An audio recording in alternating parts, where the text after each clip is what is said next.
پاک کی اس گفتگو کو سننے کے بعد غور کیا، فکر کی،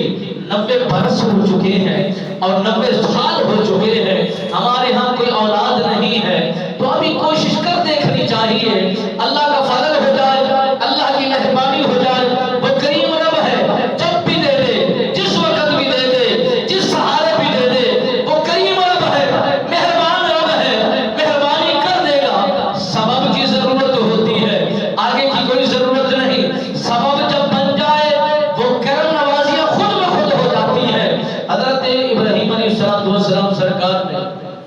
حضرت حاجرہ پاک سے نکاح فرمایا، نکاح کرنے کے بعد خوشی محسوس ہوئی، خوشی مل گئی، اللہ کی طرف سے انعام آ گیا، فرشتوں نے آ کر مبارکبادیں پیش کی ہیں، مبارکبادیں دینے کے بعد خوشیوں کا سما پھیل گیا ہے، اور پھر خوشیاں ہی خوشیاں ہیں، اور محبتیں ایک دوسرے کے ساتھ شروع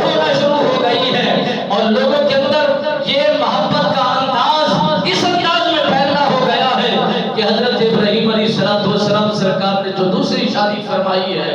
اللہ نے رنگ لگا دیا ہے، مہربانی ہو رہی ہے، ان کے ہاں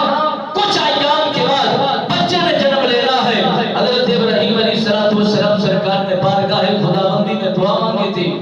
ربی حبلی من الصالحین، مولا مجھے نیک فرزند عطا فرما۔ حضرت ابراہیم علیہ السلام سرکار نے ہمیں سلیقہ بتایا، مانگنے کا طریقہ دیا،